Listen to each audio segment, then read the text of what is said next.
Eh, buenas tardes. Muchas gracias por estar aquí. Muchas gracias a Claudio Mercado, nuestro invitado de hoy. Hoy día tenemos la segunda sesión de este año, perdón, que tiene el retorno.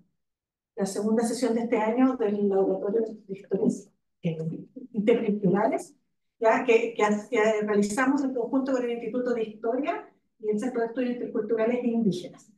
Así que le vamos a dar la palabra a Pedro Mejía para que haga la introducción a nuestro invitado de hoy. Muy buenas tardes a todos y todas. Quiero presentar al profesor Claudio Mercado, que tiene una amplísima y larga trayectoria, y muy particular. Lo que lo caracteriza es ser totalmente, diríamos, capaz de transitar en diferentes disciplinas. Él viene de la antropología y de la arqueología de la Universidad de Chile, pero muy tempranamente tiene un giro hacia la música.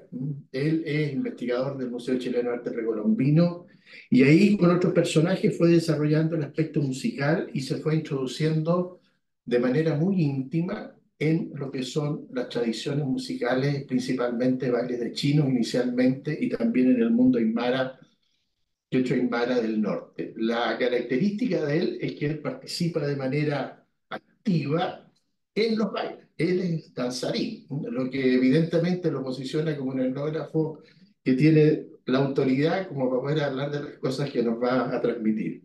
Él entonces ha generado, creo que es la primera persona que lo ha hecho en Chile, ha generado una interdisciplina de tres cuestiones. Primero arqueología y antropología, después musicología, participando activamente en todo tipo de bailes chinos, ella se lo referirá, y el norte, las grandes fiestas patronales del norte, y por otro lado, audiovisual. Él en el precolombino ha desarrollado todo el área de audiovisuales, y esta conjunción entonces lo transforma en un personaje bien especial y, como les digo, bastante heteróclito en su formación, donde tiene antropología, arqueología, musicología y todo el aspecto audiovisual. Es el encargado de esa parte dentro del Museo Precolombino. También es realizador y como los invito a ustedes a participar en los festivales de cine que hacemos con la colaboración del CIRI y el Museo Chileno de Arte Precolombino. Esta conjunción de especialidades transforma a nuestro querido invitado en una persona que es muy inspiradora, porque ha podido salir de la trinchera disciplinaria de la etnología y la arqueología, pasando a lo que es la música. Él también es músico, eso es muy importante, no solo danzarín, sino que es músico, es decir, es muy competente en lo que hace. Y por último, audiovisual, video principalmente, ¿no es cierto? Y entonces eso le ha permitido una integralidad en las etnografías que hace, ¿no? Porque tiene la parte arqueológica y antropológica, tiene la parte musicológica y tiene la parte audiovisual y sonido. Lo que lo transforma en un sujeto especialmente interesante y por eso lo hemos invitado. Profesor Mercado, adelante, por favor. Bueno, hola, gracias Pedro por la presentación. Sí, pues es cierto lo que dice el, bueno, no hay que ir aquí. Bien. Es cierto lo que dice Pedro porque me tocó durante la vida hasta hacer todas esas cosas y todavía, como no he muerto, todavía estoy paraleando. Y todo esto nace de una mirada de cómo hacer etnografía, ¿no? Y entender la etnografía en realidad no como un ir a los pueblos a hablar con la gente, a sacar información, sino como relaciones humanas de largo aliento, de complicidades, de amistades, de saber que uno no solo va a sacar, sino que también a entregar y hay un intercambio en esa relación. Y eso produce una manera de hacer antropología que me parece que es como la manera en que se debería hacer esto, ¿no? Y con una etnografía participativa, fundamentalmente siempre ahí con los viejos, si es que hay que ir a sembrar papas, siembro papas, si es que hay que ir a los llamos, ahí a los llamos, si hay que cantar, si es que hay que tocar música, está tocando música. O sea, uno no es solo esa persona que viene de la ciudad, que no conoce ningún código, que uno es el tonto del pueblo. O sea, uno sabe menos que un cabro chico de 5 años cuánto está en otro lado porque no conoce los códigos, ¿no? Uno es el otro, uno es el raro, uno habla raro, uno se viste raro, uno tiene el pelo largo, unos usan unos pañuelos en la cabeza que solo usan las mujeres, pero ¿y tú cómo usas ese pañuelo si soy hombre? Pues bueno, entonces hay que tener eso de la humildad cuando uno hace antropología y etnografía, y uno no sabe nada, es el tonto del pueblo y está ahí porque quiere aprender. Y mi motivación fundamental siempre ha sido esta cuestión de aprender, porque desde chico me di cuenta que como que las explicaciones que daba nuestra sociedad al vivir como que no me convencían. Y yo creo que por eso estudié antropología, no solo para conocer otros pueblos, sino que a partir de conocer su manera de pensar y de estar en el mundo, eso es un aprendizaje para mí para aprender a vivir aquí. Entonces todas las etnografías han sido siempre eso, como hay un motor interno que es que en el fondo estoy aprendiendo a vivir a partir de la experiencia con la gente, ¿no? Y entonces estas etnografías suelen... no, se demora un poco. Ahí. Entonces, toda esta manera de ver la etnografía comenzó cuando la finada, muy querida Victoria Castro me invitó a participar en unos terrenos sobre las limpias de canales en Arequipa y Toconce en el año 91. Me pidió que yo me encargara de la parte musical, porque hay música, por supuesto, con todas las fiestas andinas. Y yo justo me tocó también, muy bien personal, que yo estaba haciendo terrenos de arqueología con el Lucho Cornejo ahí en el Manzano, en el Cajón del Maipo, y, y me empezaron a pasar cosas muy extrañas porque tanto en la madrugada como en la noche yo me iba al lado del río y me ponía a escucharlo, me ponía a meditar con el río y de repente el sonido del río cambiaba y se transformaba en música. Y eso era una cuestión, pucha, que era terrorífico porque no podía hacerlo. Bueno, y estaba en esa búsqueda y me puse a buscar literatura, encontré un artículo que algo hablaba sobre el sereno en los Andes, que este ser que da la música a los músicos y que vive en el agua, qué sé yo, es toda una cosa increíble. Y yo le dije a la Vicky, claro, voy, porque yo quiero hablar con los músicos sobre eso. Y resultó que cuando yo les dije eso, pero claro, pues el sereno, y bueno, y era clarísimo, y era obvio, y una vez más uno era tonto, y que no sabía nada, ¿no? Y bueno, empezó a hacer una muy buena relación con los músicos, porque, bueno, los músicos hay una sensibilidad, y cuando se dan cuenta que uno grandes amigos, se producen cosas súper interesantes, ¿no?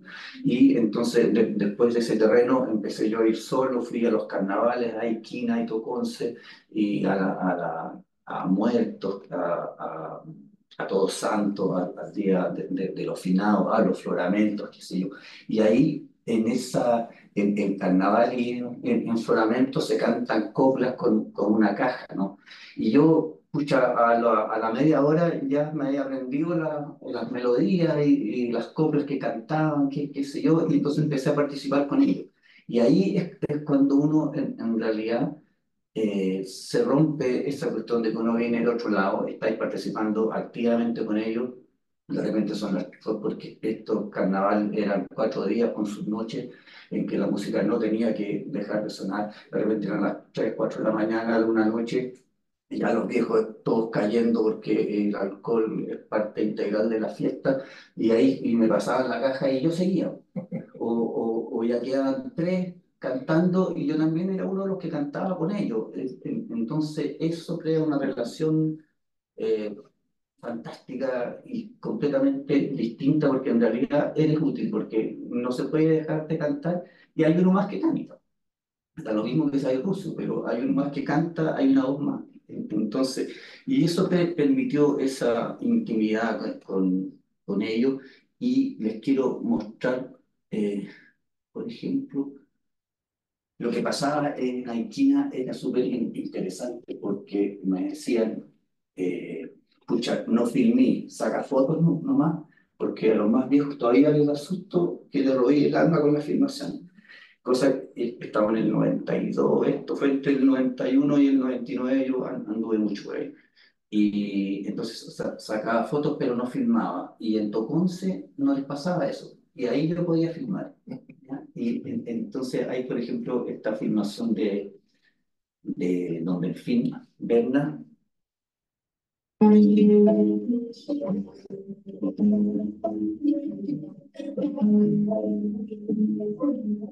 Solamente un choque, ¿no? Cuando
compañeros y amigos, para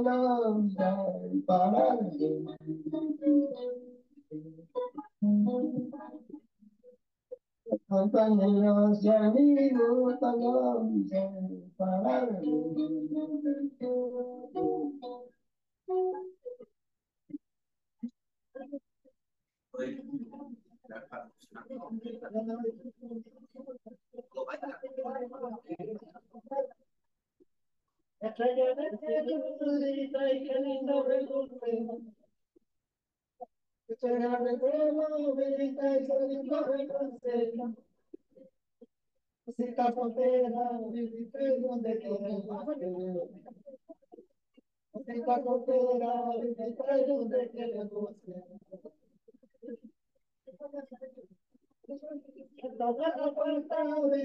yo soy señora,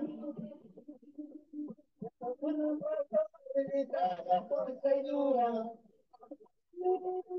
con la carta con la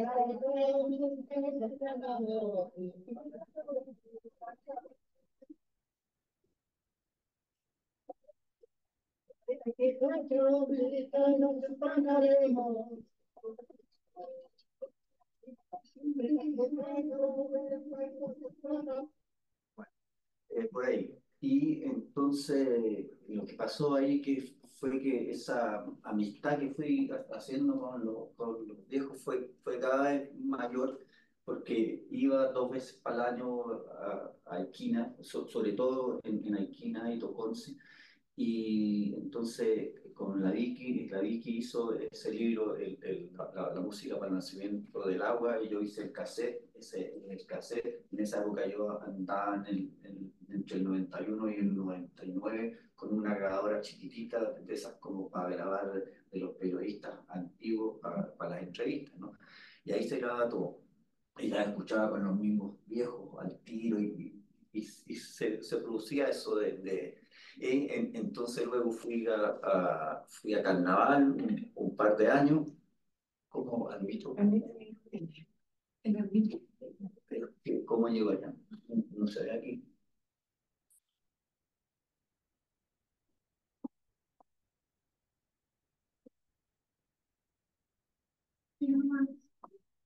Entonces,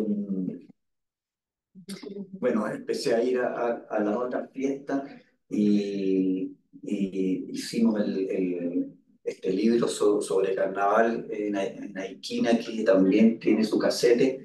Y luego hicimos el de difunto para que coman las almas también con su casete. Y la idea de esto siempre fue devolverlo a ellos. O sea, estos libros son hechos para ellos, mucho más que para la academia y para la gente de la ciudad. Fueron hechos para ellos, se lo íbamos a devolver a ellos. Muy re bonito ver como los viejos toscos que nunca han tenido un libro en sus manos, ¿no? Entonces, dando vuelta a las páginas, así viendo las fotos y los nietos leyéndole lo que dice, ¿no? Y estos cassettes se convirtieron en unos hits absolutos, así, pero eh, y tanto así que, por ejemplo, cuando hice el difunto Conejo Rodríguez, que es un aiquineño, me dijo, ya, yo hago toda la pega, pásame la grabadora, y él entrevistó a toda la gente en el cementerio, porque ya había visto que la cuestión funcionaba, ya había visto el libro, los dos libros anteriores, y los cassettes, qué sé yo, entonces... Y ahí había una etnografía más que compartida, o sea, era él el que hacía las preguntas, él iba, y yo sacaba fotos y hacía otra cosa. Y después, porque estos libros además tienen la gracia que funcionan por lo menos los dos míos, no con que yo soy el que hablo, sino que yo solo doy los contextos y los que hablan son ellos porque son todas las transcripciones de las conversas, de las entrevistas, y el 80% son ellos hablando y yo voy dando solamente los contextos, ¿no?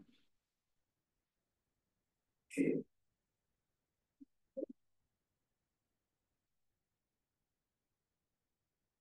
Sí.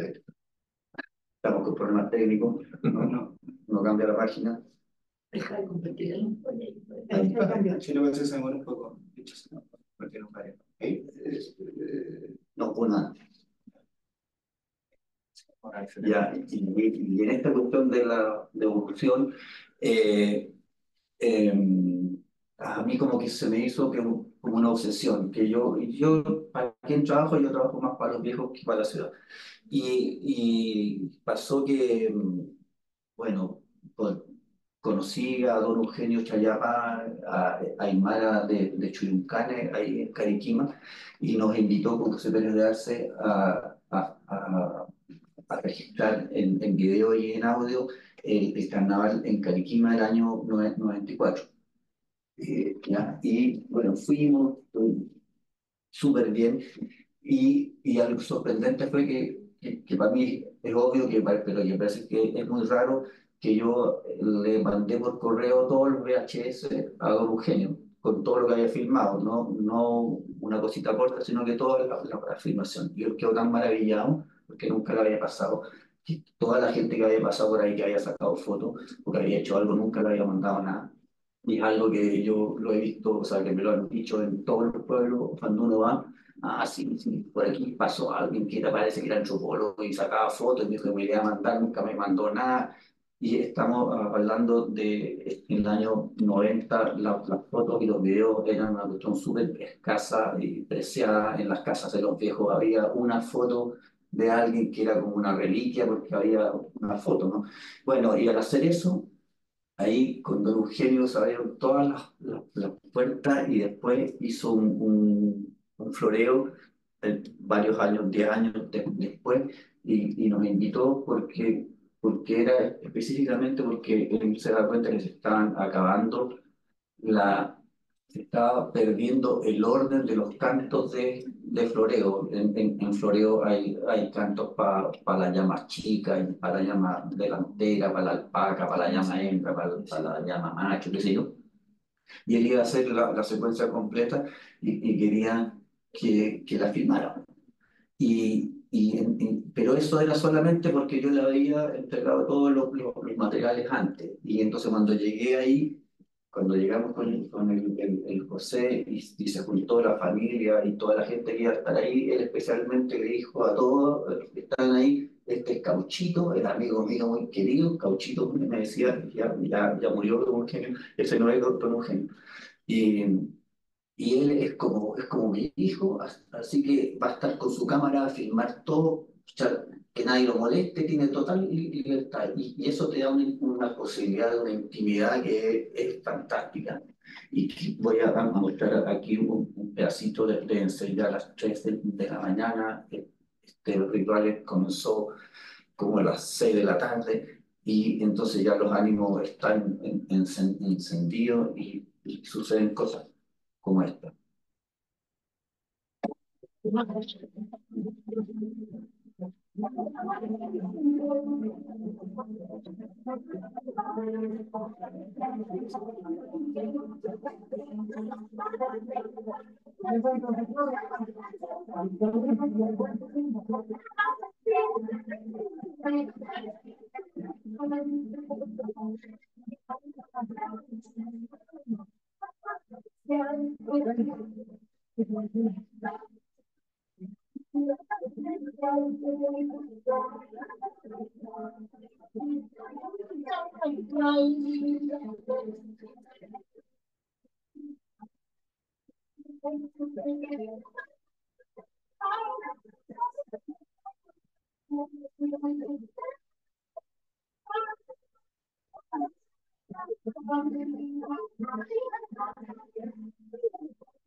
Le estoy cortando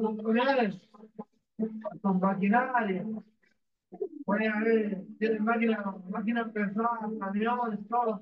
Detrás trae para la iglesia, siguiente.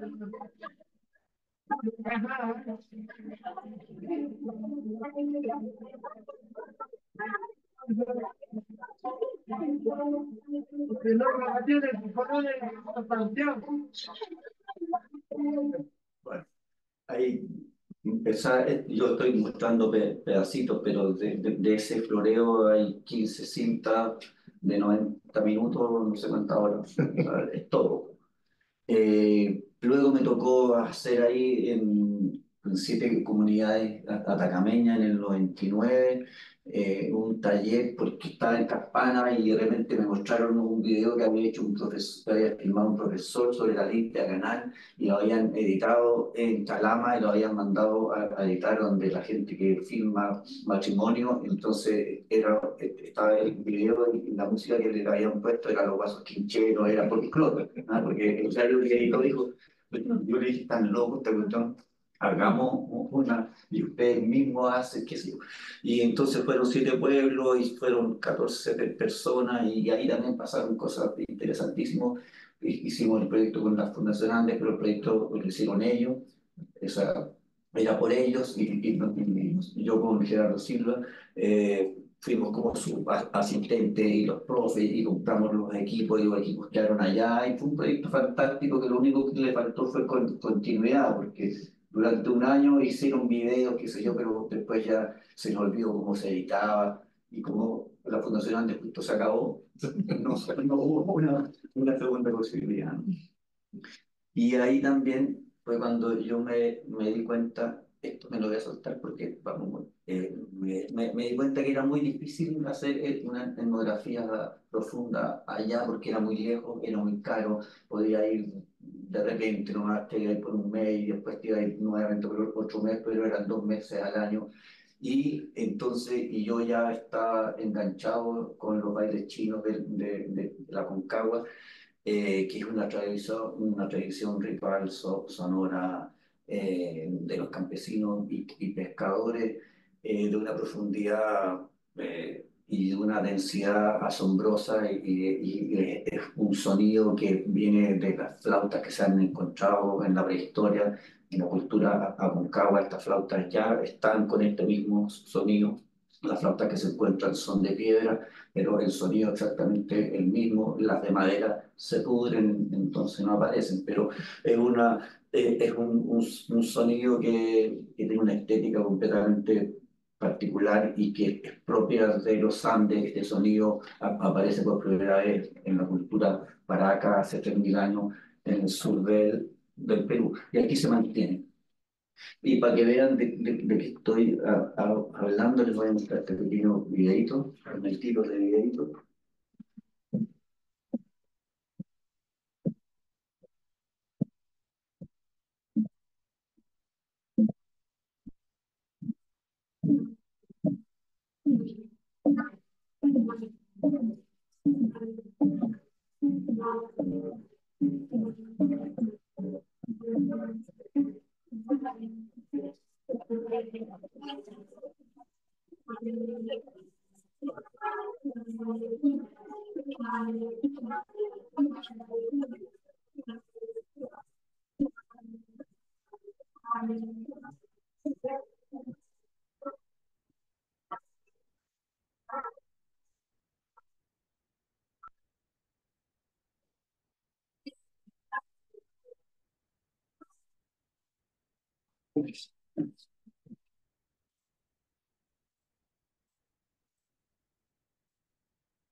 Entonces, el año 92 hicimos un proyecto Fondesit con José Pérez de Arce para estudiar a los chinos y la flauta y qué sé yo, porque solamente hayan sido estudiados por Juan Uribe Echavarría en los 50, pero en el canto y no en la flauta, porque la flauta, como ustedes ven, no son música. Las descripciones que hay de los cronistas es que los ruidos de uno, de burro, líos, de gaviota, puras cosas por el estilo.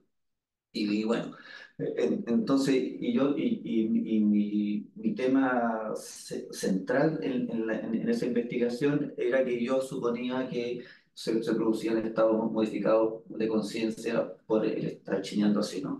Entonces, bueno, un año con los viejos ahí, se iba hablando, yendo a las fiestas, bla, bla, y por supuesto no sacaba nada porque nadie era capaz de explicarme algo que es completamente inefable, ¿no? Porque un estado de conciencia, una de sus características es ese. Y entonces uno de repente me dijo, bueno, ¿qué tanto preguntáis chinea? Y yo dije que sí. Y bueno, y ahí comencé en el 92 y llevo 32 años tocando esas flautas ahí en eso, como las 20 fiestas por año. O sea, con unas 500 fiestas ya he chineado. Entonces, y soy, como dice ahí, soy un chino adicto como son todos los chinos, porque lo que se produce chineando es un estado de una emoción ritual colectiva tan profunda, tan potente, se entienden cosas fundamentales, se entienden cosas sobre la vida. Tú vas metido en una cosa y, bueno, de eso puedo hablar sobre horas, pero esta no es la clase, pero es que me gustó muy potente, vital, que ocurre en los pueblos, aquí a una hora en Olmué, en Puchuncaví, en Maitencillo, en Zapallar, en Ventana, en Quintero, eh, qué sé yo, hay fiestas siempre. Y bueno, entonces al yo entrar a ese sistema, ya las conversaciones se hicieron de otra manera, la relación con los viejos se puso de otra manera completamente distinta. Y yo ya sabía cuando me decían que uno se emborracha, no es que está emborrachado por el vino, sino que le llaman emborrachar a lo que se siente cuando cuando te agarra la corriente y se te duerme el cuerpo, qué sé yo. Bueno, y ahí se produjo una cosa que fue el enciendo, y ahí entonces, pues, por ejemplo, el 96 hicimos un documental, luego el Librito Verde que lo hice en coautoría con un cantor, con un alfer, lo hicimos juntos, luego esas dos videos, y este libro de abajo, que son esos libros grandes que hace el Museo Precolombino. Y yo dije que ya que yo lo hacía, pero me daban 500 libros para darle a los viejos, que son los libros de arte así, grandes. Y eso yo lo repartí, esos 500 libros están entre los chinos, ¿no? Y siempre con esa idea de devolver. Y entonces ahí ya Gerardo Silva comenzó también a filmar todas las fiestas, y lo que hacía yo pues, en el museo es que agarraba la fiesta y hacía un VHS de una hora y media, y ese lo copiaba y lo recopiaba y lo iba llevando para los viejos, y los viejos te iban diciendo, oye, Ruso, ¿te acuerdas cuando estuvimos en Pachacalmita? Tráeme ese cassette. En cuanto estuvimos en Petorquita, tráeme ese. Entonces esta cuestión era un flujo de videos que iban pasando. Y eso tiene que ver con esta pregunta que yo hago de para qué uno trabaja. Y como ya les dije antes, mi interés fundamental es a los mismos con los que estoy registrando y estoy viviendo todo esto. Y lo otro es para la gente común y corriente de la ciudad que no respeta porque no conoce. Entonces todos los libros y las películas son hechos para la misma gente y para la gente de ciudad. Y por último está la cuestión académica, que uno ahí ya hace otra cosa, va a ir a los congresos, pero es como el último interés, ¿no? Y entonces, luego, bueno, yo fui leyendo mucho material, y porque yo, claro, yo ya no podía filmar mientras estábamos tocando, yo filmaba después y antes, pero cuando estábamos tocando siempre estuvo ahí Gerardo Silva, hubo otros amigos, y iban y ellos se hacían cargo de eso, de la filmación, ¿no? Y entonces ya en el 2014 ya habían como 800 horas de filmaciones de las fiestas, de las mismas fiestas durante veintitantos años, los mismos pueblos, qué sé yo. Y conseguí que el museo financiara durante 4 años la ida a las fiestas, y que armáramos un archivo de patrimonio en que pusiéramos todo el material de cámara, porque con todas estas horas yo también he hecho tres películas, o sea, son 3 horas usadas y hay 800 horas. Entonces, empecé a subir eso al Vimeo del museo, y esta la devolución continua, ¿no?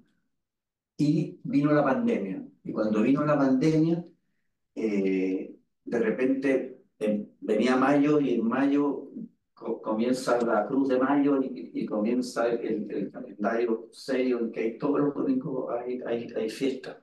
Y me llamaban por teléfono los viejos, oye, Ruso, ¿qué vamos a hacer? No vamos a poder ir a chinear. Y de repente a mí se me ocurrió una idea fantástica, que fue, pucha, yo tengo todas las fiestas durante 28 años, voy a hacer un programa en la web el día de la fiesta, qué sé yo, comenzamos con la Cruz de Mayo en Pucarán, que el último domingo de mayo se hace esa fiesta. Entonces lo que hice fue, edité 4 videitos de 10 minutos, uno de los 90, otro del 90 al 2000, otro del 2010, o sea, uno por década, y invité a los viejos al programa Zoom. Entonces los hijos y los nietos los conectaban, y veíamos estas cuestiones y conversábamos como que era la fiesta, pues, solo sobre esa fiesta. Entonces se veían todos los cambios en los 90, todos los pueblos eran caminos de tierra, habían 20 casas, y estaban todos los viejos que ya se habían muerto. Entonces eran 30 años de historia de cada pueblo. Y ese fue un programa, fue un éxito absoluto, solo para chinos, porque esta cuestión es solo para chinos, a nadie más le interesa estar, los programas duraban 2 horas, porque los viejos conversando y mirando y recordando y llorando mientras miraban ahí. Oye, fue un programa fantástico fue ese. Y entonces, después que se acabó la pandemia, bueno, pues comenzaron nuevamente las fiestas y y seguimos filmando y ahí ya no teníamos proyecto y yo no le podía pagar a nadie para que filmara.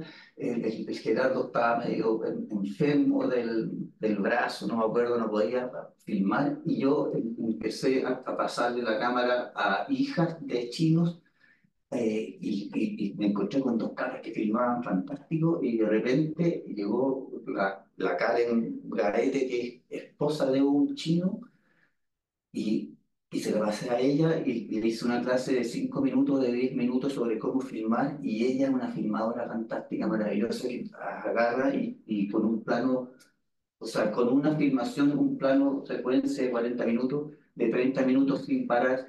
Yo, yo después tomo eso y ni siquiera tengo que editarlo. Solo le pongo los títulos y los créditos y la cuestión es perfecta. Y ya lleva un año y medio filmando ella y está feliz y maravillada. Y me llama ya y aparte estaba ahí y vamos, yo le paso la cámara.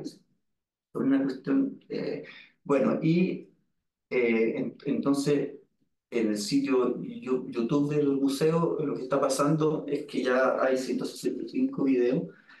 Entonces, yo voy a la fiesta el domingo y la Karen filma y yo el lunes edito y edito. Lunes y martes en la noche voy editando y lo subo al YouTube y como ven ahí, no sé, tienen 2 kilos de vista, 1,9. O sea, cada de esos videos que son completos, que no son editados, que es la procesión completa, o el alférez está cantando y canta durante media hora, la filmación dura media hora. Y las ven 500 veces, 600 veces, 700 veces, 1000 veces. Y cuando son grandes, que hay varios bailes, hay mucho que editar porque voy yo poniendo baile por baile, ¿no? Y entonces es el miércoles y he subido recién 8 y me llaman por teléfono, oye, Lucio, ¿y por qué no he subido el mío? Ah, subiste el del otro baile, pero no he subido el mío. O sea, hay una exigencia y que es súper interesante lo que está pasando. Es un éxito absoluto porque además es solo para ellos, porque nadie más va a ver una filmación de 1 hora sobre eso. Pero ellos lo ven pues, y lo están esperando y, oye, estamos bueno aquí, no, esto está mal, o sea, porque se ve desde afuera, ¿no? Entonces, eh, por ahí está la cosa. Y otro de los amores que, bueno, porque los chinos es la obsesión número uno y la obsesión número dos son el canto a lo divino y el guitarrón. Ese es don Chosto Ulloa, que fue mi maestro durante 10 años. En el 2000 yo comencé con el canto a lo divino y lo conocí a él y me fui a vivir a Pirque, desde Pirque estaba viendo dónde me voy a vivir. Conocí a don Chosto Partí para allá. Y entonces voy a mostrarle un videito para que vean de qué se trata. Esta es la última película que hicimos en 2014. 10 años de animación.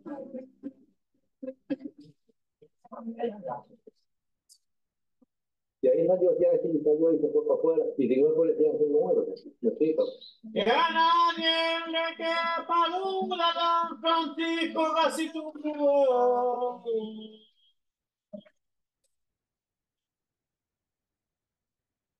Don Francisco Gacitúa forjó una virgen de bronce.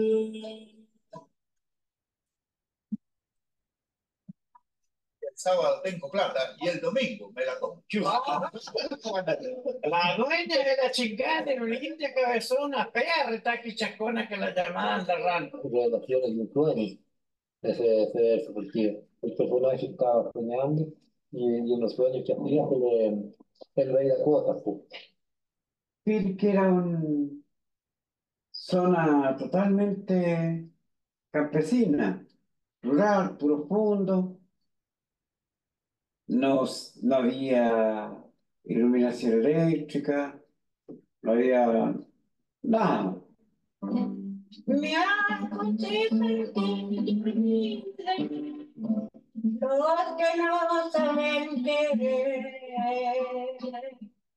Tiene que hacer desesperante, porque dicen que al contado yo tuve un pequeño sueño a punto de ver y que el sol lo de la luz, no sé, a ver.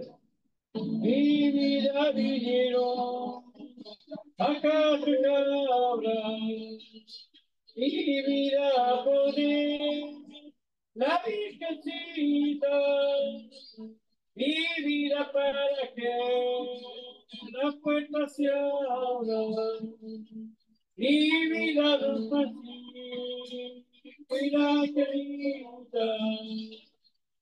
Pues sí, está bien,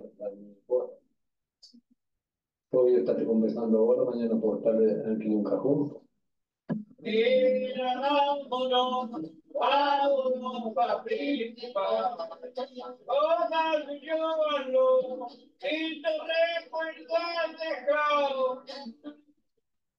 Y con Castillán empezamos a salir ya después de los velorios, cuando tenía más o menos 15, 17 años.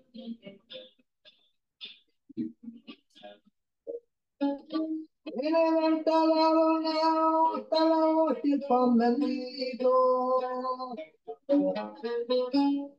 Y lo dijo San Felipe, que el tanto negaré, y salió a hablar José. Pasó el penquito y le dijo, caña con choclo, choco con caña, la Juana Luisa y la Pancha Guala.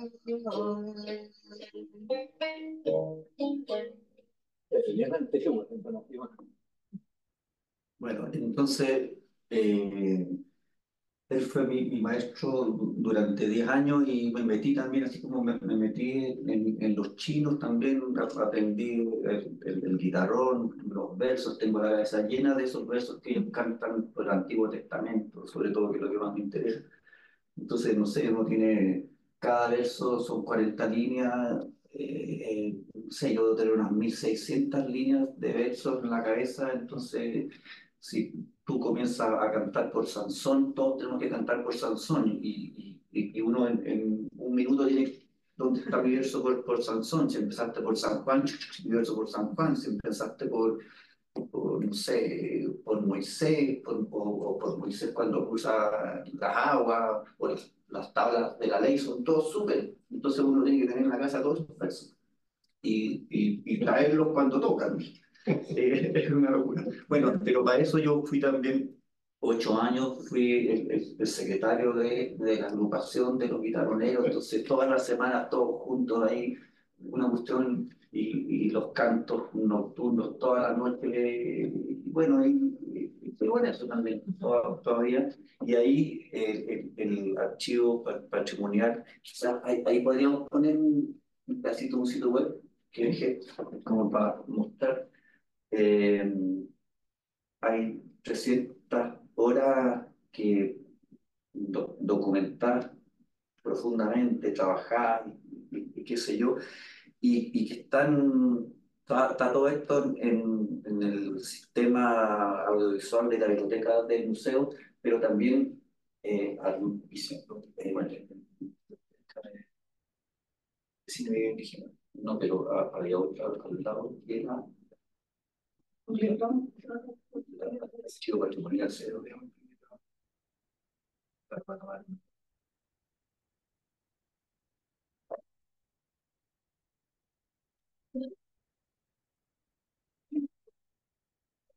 Colombiano. Ya, pero vamos a eso. Bueno, le estaba contando que, déjalo no, que, no, pero con el ya, perfecto. Eh, Todo esto está ahí en el museo, pero también en el sitio web hicimos una pestaña, que no es esta porque ahora no la encuentro, pero entonces, esos materiales, esas 300 horas, hay como 50 horas que están arriba y que están disponibles. Si ustedes ponen un archivo patrimonial ahí en el sitio del museo, van a llegar a eso y están las cintas completas. Y ayer acabamos de subir 70 horas de los bailes chinos a eso también. O sea, en la web ya se está produciendo y que se puede revisar todo esto. Y como país, más o menos ya terminando, también tenemos esto que es la colección Isabel Aretz, que es un tesoro. Isabel Aretz es una musicóloga argentina que anduvo en el 40 y el 41, eh, grabando audio y filmando películas. Y, y bueno, y me llegó ese material, el legatario de ella. mm, Me dijo que este tesoro tenía que estar en Chile. Estuvimos con Pablo Villalobos trabajando como un año porque era un desorden de sus notas, de saber qué va con qué.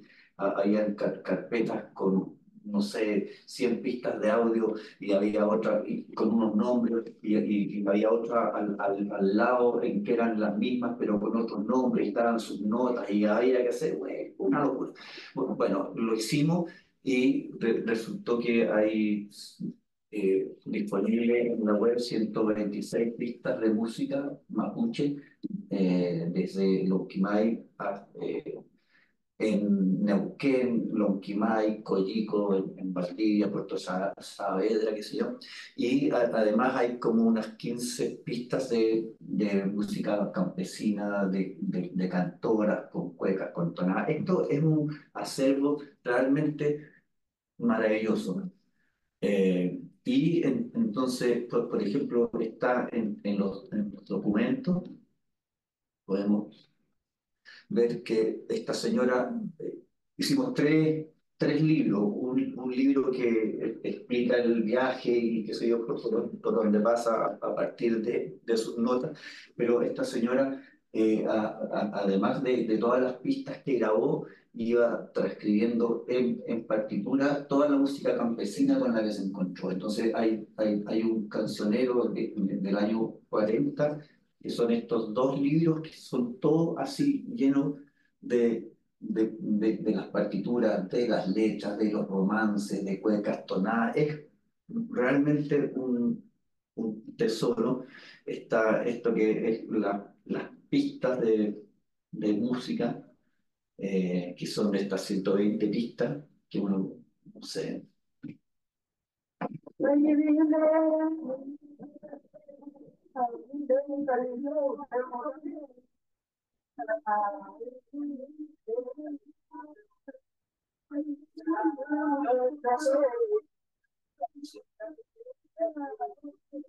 Y también está 5 o 3 minutos de filmaciones.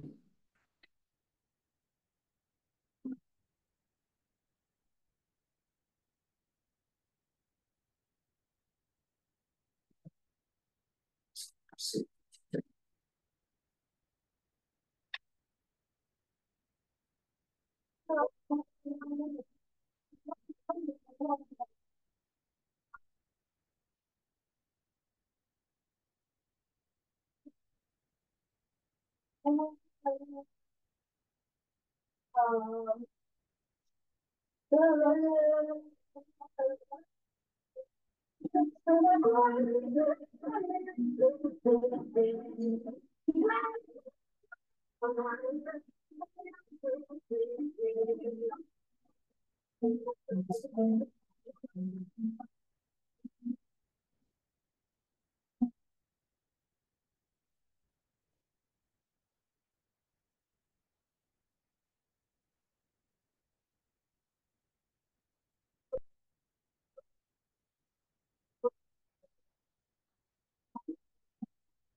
Entonces, bueno, afortunadamente también había bailes chinos. Y digo, aquí no hay al PPT.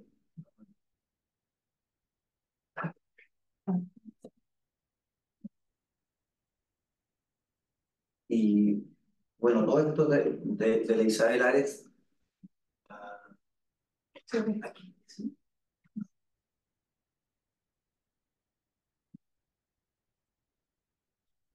Todo ese material de Elizabeth Ares está ahí para que investigadores, comunidades, qué sé yo, lo usemos, ¿no? Y nosotros como Pablo Villalobos, como somos obsesivos con los chinos, agarramos lo de los chinos, que era lo último, hicimos un proyecto a fondo del patrimonio y nos fuimos para ese baile que todavía está vivo y les mostramos eso y todas las otras cosas que hay sobre el baile de Isabel y estamos con un proyecto fantástico que estamos ahora terminando un libro y un video con esta cuestión de la devolución de los materiales a la comunidad. Así que hay una invitación ahí. Todo ese material mapuche que hay que llevarlo para allá. Y yo cuando, bueno, o sea, hay mucho que hacer, ¿no? Y, Sí que eran en Islam. ya. Y por último, todo esto que les he estado contando, Ah, no, que quedó pegado aquí en esta. bueno, todo, no se ve ahí, pero puede ser algo. Eso. Esa compartida. Porque se puede avanzar ahí mismo, ¿no? Claro, eso lo queríamos hacer. Sí, ¿por qué no?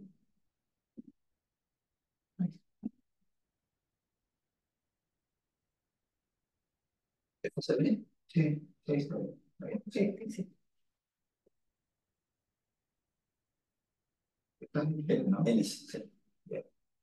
Bueno, todo esto está en un sistema ahí en el archivo de la biblioteca del Museo Precolombino, en el archivo de videos de la izquierda, arriba hay aproximadamente 900 películas sobre pueblos americanos, desde Tierra del Fuego hasta Alaska, hecho por distinta gente y que, bueno, esto yo lo comencé en los 90 consiguiéndose por todos lados, pero ahora todos los últimos años se nutre de la muestra Cine más Video indígena, que ya estamos en el número 18.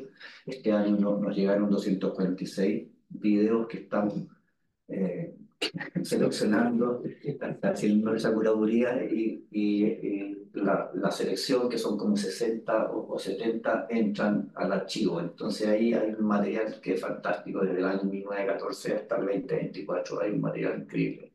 El archivo fotográfico tiene unas 2.000 fotos 2500, donde sobresalen las colecciones de Sergio Larraín, que es el fundador del museo en sus viajes por México, Guatemala, Perú y Bolivia en los años 50, y una colección de Robert Gersman también de fotografías desde el año 40, 50 por ahí. En el archivo sonoro hay unas 400 horas de grabaciones de audio que hemos hecho con CPLs de Arce en los terrenos desde Arica hasta Puerto Williams, en los rituales, parte de lo que les mostré antes en los videos, pero ahí hay 400 horas también que son las grabaciones completas, sin editar. Entonces es un material, y no es solo música, hay muchas conversaciones, qué sé yo, todo eso.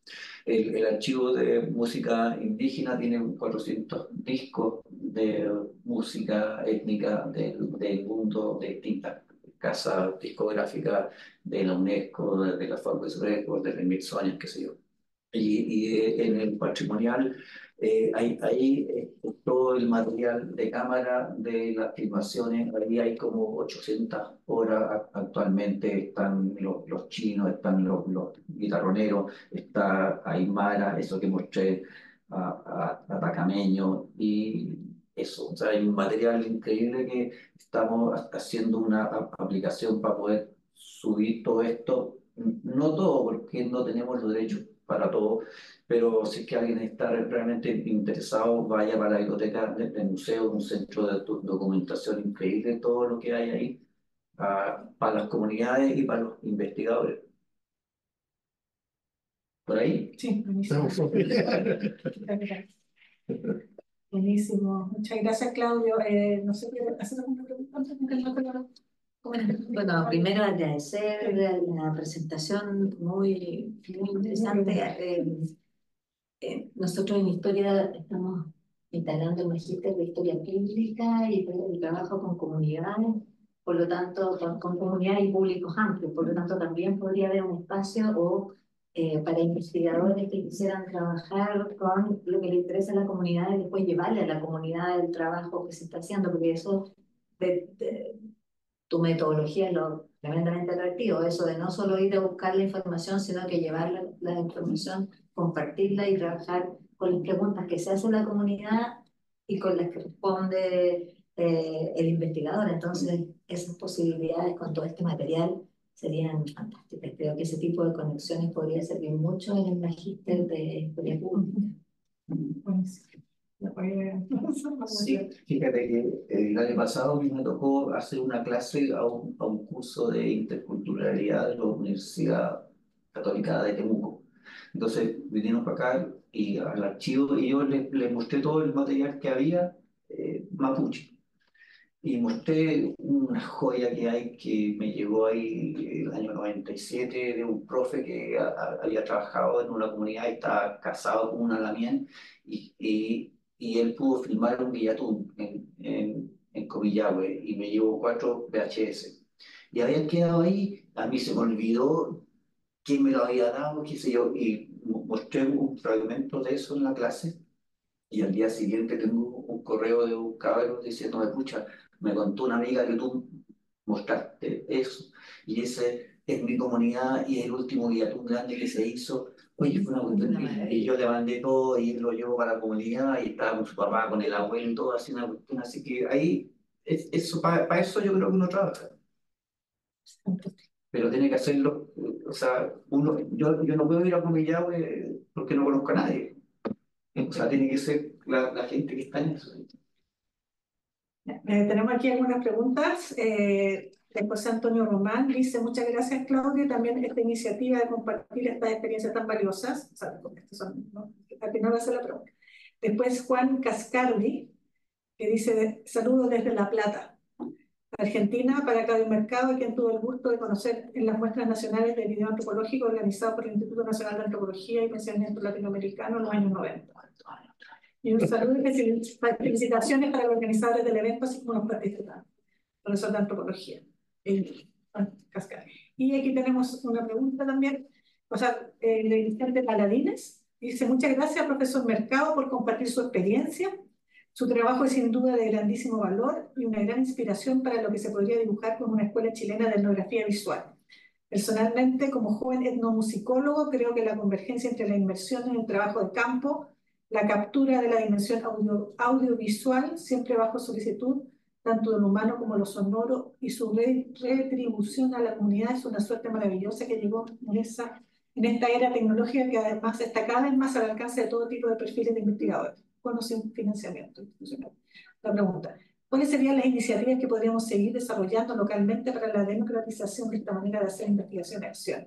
¿Es posible generar alianzas con el archivo del Museo Precolombino en pos de considerarlo una alternativa de depósito de documentos multimedia por parte de investigadores independientes? Sí, pues, claro que sí. O sea, la idea de este archivo y lo que está pasando es justamente que como que ya los investigadores están viendo que ya hay un archivo que está funcionando y que es serio y que lleva varios años, que está creciendo. Entonces, la idea es que así como llegó todo el material de Isabel Aretz, también lleguen otros materiales. De hecho, hace como 4 meses, Mariana Boni me pasó 15 casetes de grabaciones de entrevistas que ella hizo en Uquica a la comunidad, ya acá en el año 97. Y también tenemos una donación de Mario Calvo con sus entrevistas en los años 67 y 70 en Panguipulli.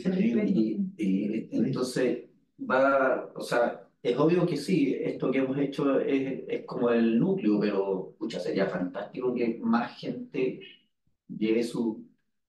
Y está pasando lo mismo con la fotografía. También hemos tenido varias donaciones de investigadores. Ahora estamos con todas son 3.500 diapositivas de Carlos Aldunares que la estamos trabajando. Tuvimos con un proyecto del Benja Ballester, que llevó la colección de fotografías de un señor Jensen. De los 90 son 10.000 fotografías del norte.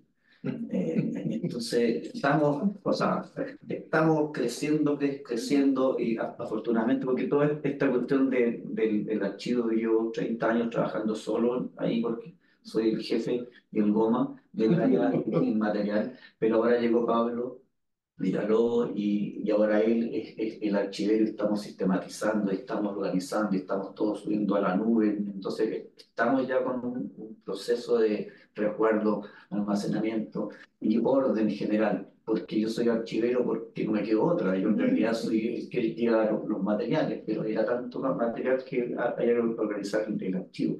Pero ahora eso está mucho más... se está profesionalizando, y yo espero cuando me vaya del museo ya ese archivo va a estar completamente consolidado, profesional, bajo las normas archivísticas internacionales y qué sé yo. Así que súper bienvenido todo el trabajo colaborativo y eso. Buenísimo. Muchas gracias, Claudio. Y como que nos queda igual inquietud, yo creo que en historia, bueno, sí, por supuesto, pero bueno, no sabemos qué va a pasar con eso. En historia, porque está el laboratorio, está un nuevo de digitalización, hay toda una línea en que podría ir buscarse en puntos en común. Así que bueno, muchas cosas. Y va a quedar grabado esto, pero a mí me parece que va a compartir también en las redes. Eso. Gracias. Gracias. Gracias a los que estuvieron también Chao. Gracias a todos. Muchas gracias por la presentación. Lisa también.